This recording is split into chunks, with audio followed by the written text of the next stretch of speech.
Welcome to English Podcast. I am Lisa. And I'm Eric. If you're looking to boost your English in a fun and easy way, you're in the right place.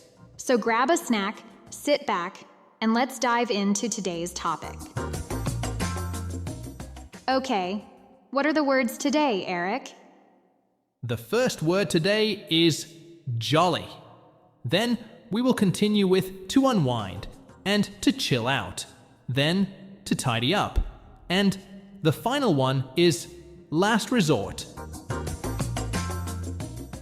So let's start with the first word, Eric. The first word is jolly. Jolly is an adjective. It means happy and cheerful.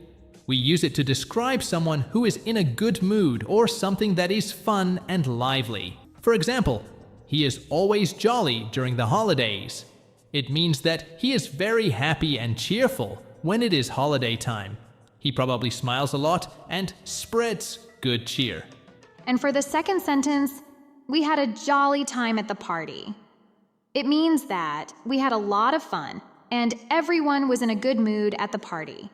It was a lively and enjoyable event. Great example, Lisa.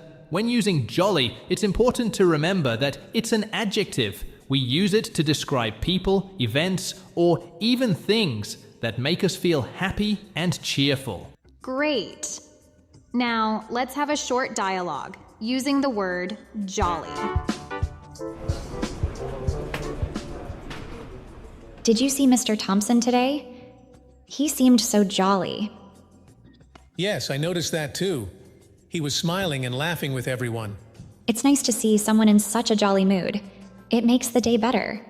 I agree. Seeing him jolly made me feel happier too. Now let's talk about our dialogue. Lisa, what do you think about Mr. Thompson's mood? Well, based on the dialogue, Mr. Thompson was very happy and cheerful today. His jolly mood made Lucy and Jack feel better as well. It's clear that Mr. Thompson's happiness positively affected them.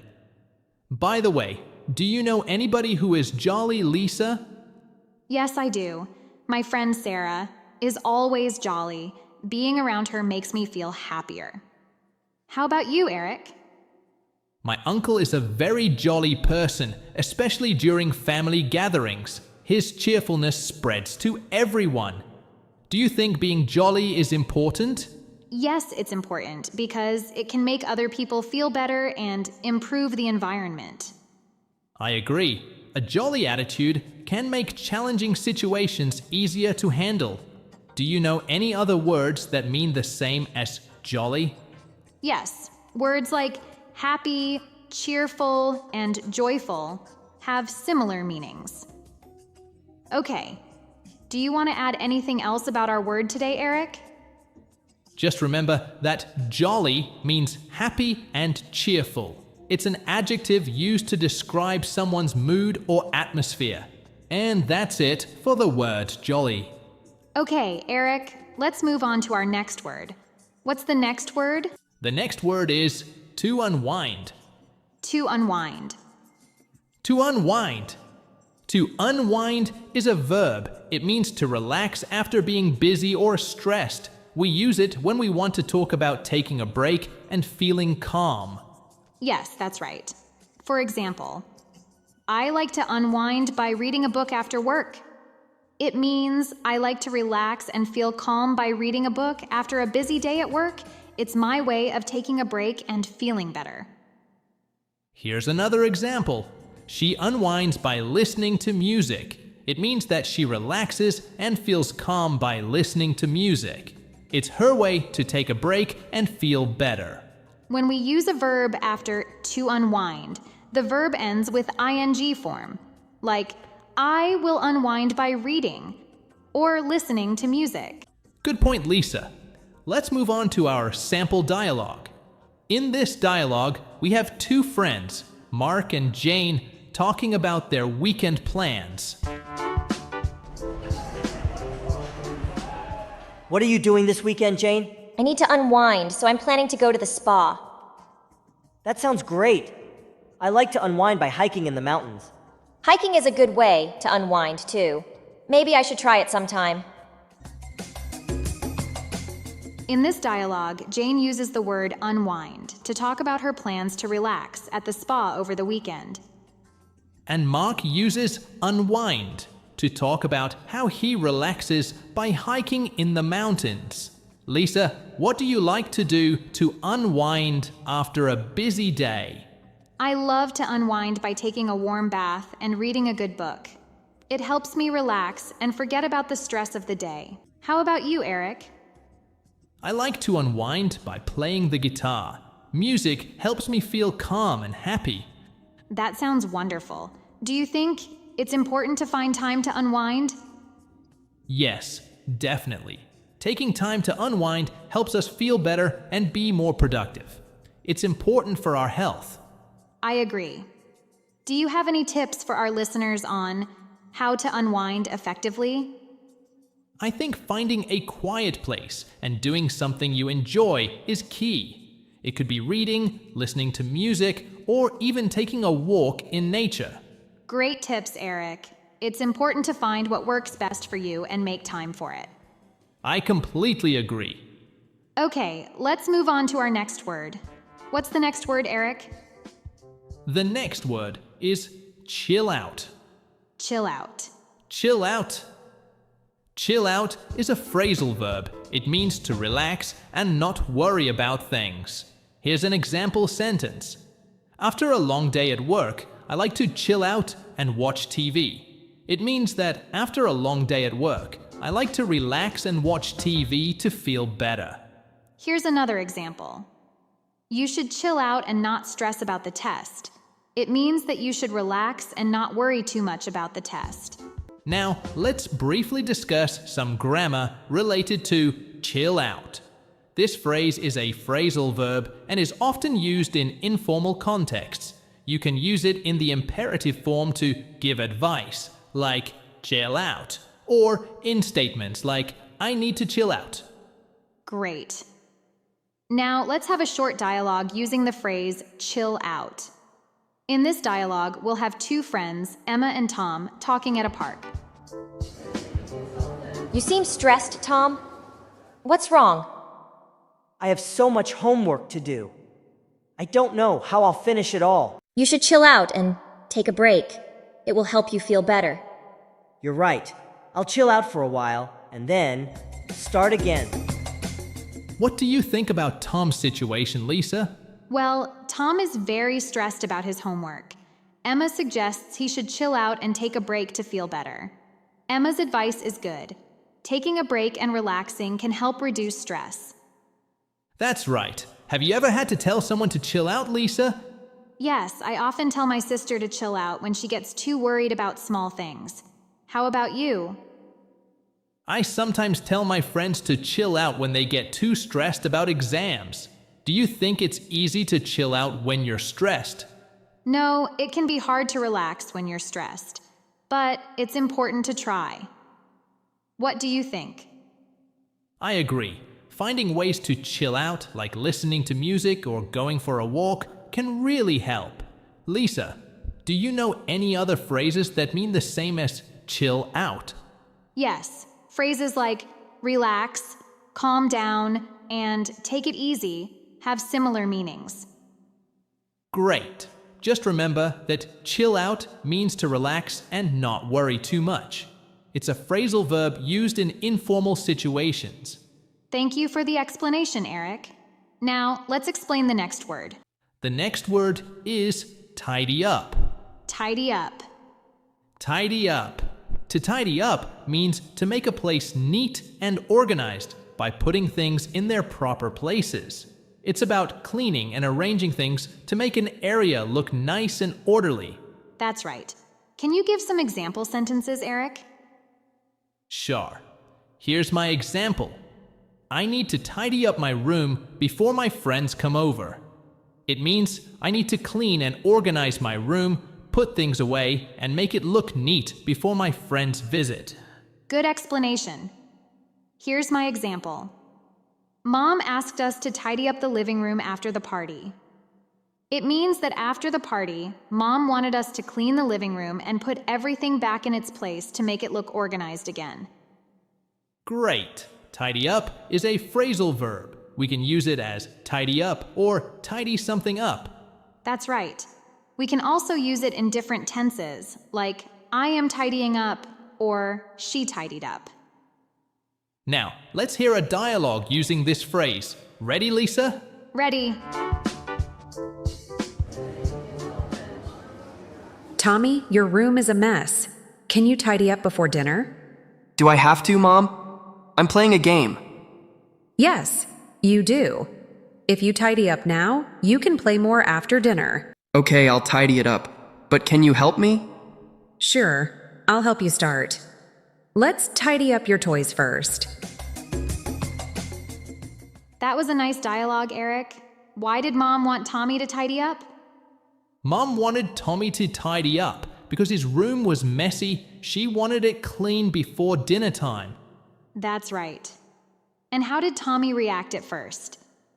At first, Tommy didn't want to tidy up because he was playing a game, but then he agreed when Mom offered to help. Exactly. Do you think it's important to tidy up regularly, Eric? Yes, I do. Keeping things tidy helps us find things easily and makes our space more pleasant. What do you think, Lisa? I agree. A tidy space can also help us feel more relaxed and organized. Do you like to tidy up, Eric? I don't always enjoy it, but I feel good after I tidy up my room. How about you, Lisa? I try to tidy up a little bit every day. It's easier than doing a big cleanup once a week. That's a good idea. What's your best tip for tidying up? I think it helps to have a place for everything. Then it's easier to put things back. I agree. In this way, it can be very easy to tidy up. Absolutely. Well, that's all we have time for with this phrase. Remember, listeners, to tidy up means to make a place neat and organized. Exactly. Now, it is time to explain the last word. The last word today is last resort. Last resort. Last resort. Last resort is a phrase. It means the final option when no other choices are left.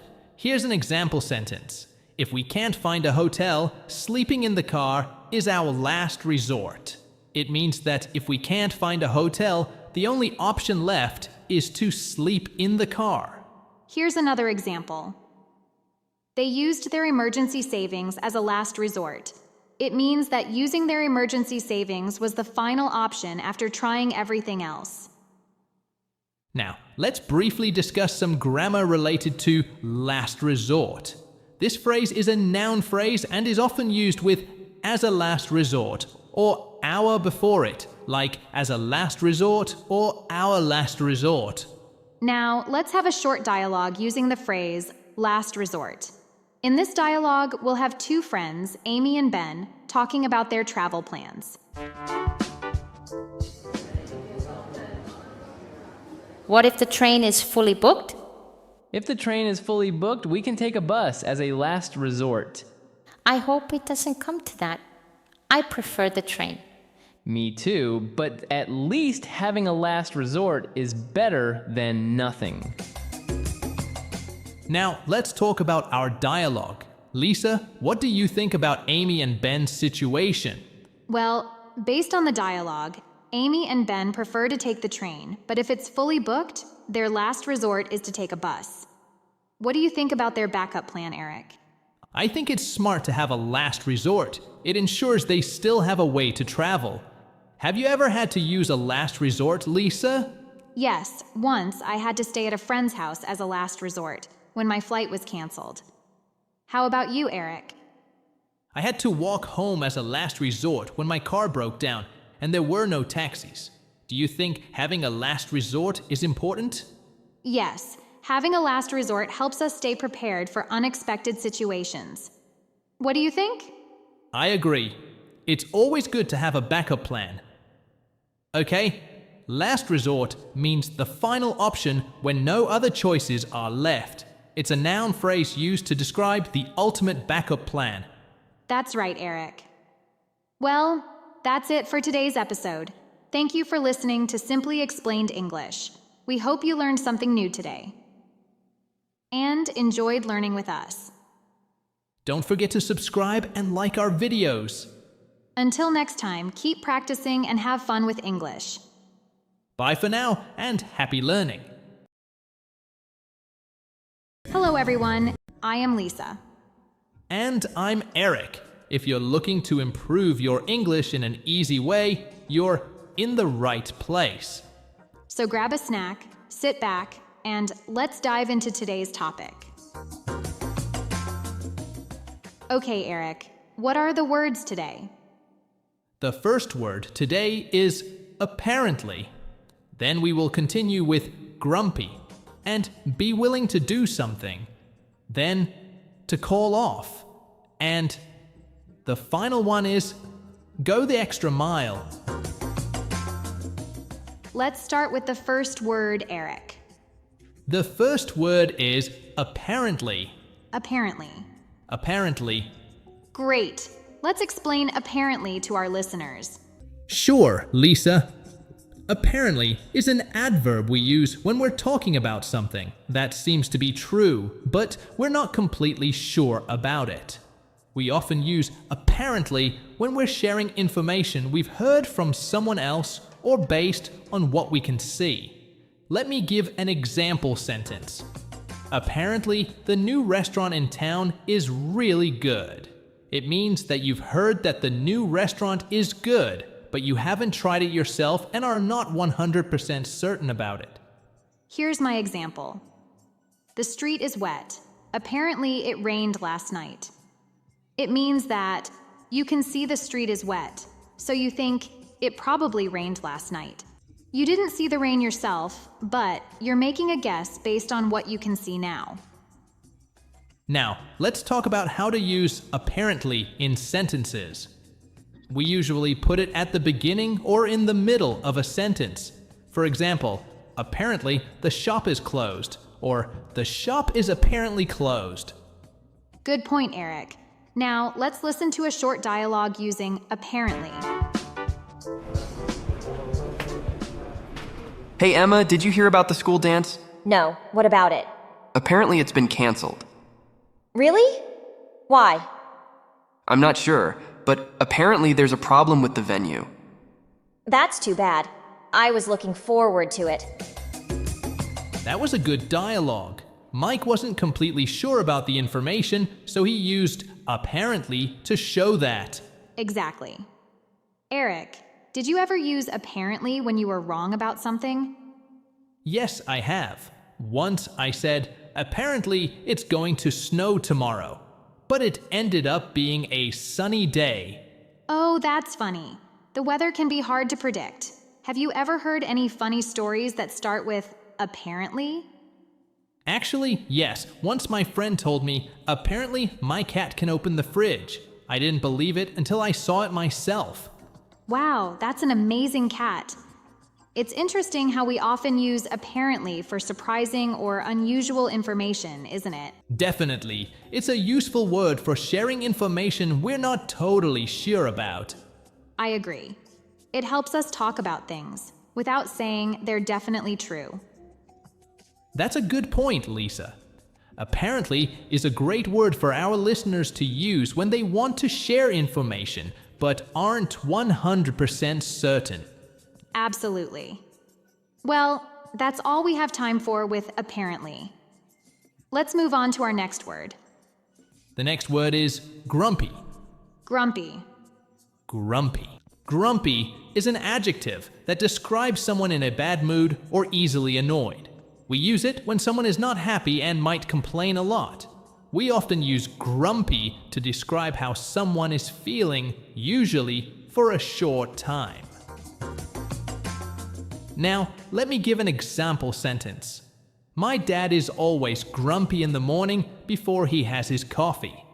It means that your dad is in a bad mood and might be easily annoyed in the morning until he drinks his coffee. He's not pleasant to be around during this time. Exactly. Now, it's your turn, Lisa. Can you give us another example? Sure. Here's my example. The baby is grumpy because she didn't sleep well last night. Great sentence. It means that the baby is fussy and unhappy because she didn't get enough sleep. She might cry more easily or be harder to please than usual. That's right, Eric. Now, let's talk about how to use grumpy in a sentence. We can say to be grumpy or to feel grumpy. For example, he is grumpy today, or I'm feeling grumpy because of the bad weather. Good point, Lisa. Now let's listen to a short dialogue using grumpy. Hi, Tom. How are you today? Not great. I'm feeling really grumpy. Oh no. Why are you grumpy? I didn't sleep well and I have a lot of work to do. I'm sorry to hear that. Maybe some fresh air will help you feel better. That was a good dialogue. Eric, do you ever feel grumpy? Sometimes, yes. I can be grumpy if I'm hungry or have to wake up very early. I understand that. What do you do to feel better when you're grumpy? I try to eat something or take a short nap. Those usually help me feel better. What about you, Lisa? What makes you grumpy? I can get grumpy when I'm stuck in traffic or when it's too hot outside. Those are good ways to improve your mood. It's interesting how different things can make people grumpy. Yes, it is. And it's important to remember that everyone feels grumpy sometimes. It's a normal emotion. That's true. We should try to understand when and why others are grumpy and manage our own grumpy moods. Absolutely. Well, that's all we have time for with grumpy. Let's explain our next word. The next word is be willing to do something. Be willing to do something means to be happy or ready to do something. It shows that you agree to do it without being forced. For example, she is willing to help with the project. It means that she is happy or ready to help with the project. That's right. Here's another example. He was willing to stay late to finish the work. It means that he agreed to stay late to finish the work and was ready to do it without any pressure. Exactly. Now, let's briefly discuss some grammar related to the word. Be willing to is followed by the infinitive form of the verb. For example, I am willing to learn English, or they were willing to wait. Great. Now, let's have a short dialogue using the phrase, be willing to do something. Hi, Emma. I need some help with my math homework. Are you willing to help me? Of course. I'm always willing to help with math. What do you need? Thanks. I don't understand these questions. Would you be willing to explain them to me? Sure, I'd be happy to. Let's look at them together. That was a good dialogue, Eric. Emma was willing to help Mark with his math homework. Yes, that's right. She agreed to help without any problem. She even said she's always willing to help with math. Lisa, have you ever been willing to do something special? Yes, I was willing to volunteer at a local animal shelter on weekends. How about you, Eric? I was willing to help my friend move to a new house last month. Do you think being willing to help others is important? Yes, it shows kindness and support, which are important in any relationship. What do you think? I agree. Being willing to help others strengthens our connections and builds trust. Lisa, anything else you want to add about our phrase today? Remember that be willing to do something means being happy or ready to do something without being forced. It's a useful phrase to show agreement and readiness. Good explanation. Okay, let's continue with the next word. The next word is call off. Call off. Call off. Call off is a phrasal verb. It means to cancel something that was planned. Here's an example sentence. We had to call off the meeting because the manager was sick. It means that we had to cancel the meeting because the manager was sick. Here's another example. They decided to call off the picnic due to the rain. It means that they decided to cancel the picnic because of the rain. Now, let's briefly discuss some grammar related to call off. This phrase is a phrasal verb and is often followed by a noun, such as meeting or picnic. For example, call off the event or call off the trip. Great. Now, let's have a short dialogue using the phrase call off. In this dialogue, we'll have two friends, John and Maria, talking about their weekend plans. Did you hear that they called off the concert? Really? Why did they call it off? Apparently the lead singer is sick. That's too bad. I was really looking forward to it. Me too. I guess we'll have to find something else to do. Now, let's talk about our dialogue. Lisa, what do you think about the situation with the concert? Well, based on the dialogue, the concert was called off because the lead singer was sick. Both John and Maria had been looking forward to it, but now they were disappointed. What do you think about their reaction? Their reaction is understandable. Sometimes it might be disappointing when plans are canceled. Have you ever had to call off something, Lisa? Yes, I had to call off a trip once because of bad weather. How about you, Eric? I had to call off a meeting because of a last-minute emergency. Do you think it's important to let people know early when something is called off? Yes, informing people early helps them change their plans accordingly. I agree. It shows consideration and helps avoid confusion. Do you know any other phrases that mean the same as call off?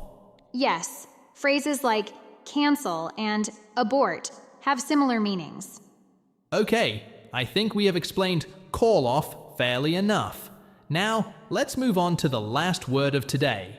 What's the last word of today, Eric? The last word today is go the extra mile. Go the extra mile. Go the extra mile. Go the extra mile is an idiom. It means to make a special effort to achieve something or do more than expected. For example, she always goes the extra mile to help her customers. It means that she makes a special effort to help her customers, doing more than what is expected. Exactly, Lisa. Here's another example. If you want to succeed, you need to go the extra mile in your work. It means that to be successful, you need to put in extra effort and do more than what is required. Absolutely. Now, let's briefly discuss some grammar related to go the extra mile. This phrase is an idiom and is used with the verb go in different tenses. For example, go the extra mile in the present tense and went the extra mile in the past tense. Great. Now, let's have a short dialogue using the phrase go the extra mile. Have you noticed how Sarah always goes the extra mile at work? Yes, she really puts in a lot of effort. Like last week, she stayed late to finish the project. That's true. I think that's why everyone respects her so much. Definitely. She sets a great example by always going the extra mile. Now, let's talk about our dialogue. Lisa, what do you think about Sarah's behavior at work? Based on the dialogue, Sarah makes a special effort to do her job well, and it's noticed and appreciated by her coworkers. What do you think about the impact of going the extra mile? I think going the extra mile can really make a difference in what people think about you and can lead to greater respect and success. Have you ever gone the extra mile for something, Lisa? Yes, I once stayed up all night to help a friend prepare for an important presentation. How about you, Eric? I helped organize a surprise birthday party for a friend by making decorations and planning games. Do you think going the extra mile is always necessary? Not always, but it can be very rewarding and help build strong relationships. I agree. It shows dedication and can make you stand out. Do you know any other phrases that mean the same as go the extra mile? Yes, Phrases like go above and beyond and put in extra effort have similar meanings. Exactly. Remember that go the extra mile means making a special effort to achieve something or doing more than what is expected. It's a useful phrase to show dedication and hard work. That's right. And that brings us to the end of today's episode. We hope you enjoyed learning with us. Remember to study the new words and phrases we've discussed. Don't forget to tune in next time for more simple explanations and useful examples. Thanks for listening and keep improving your English one word at a time. See you in the next episode. Bye for now.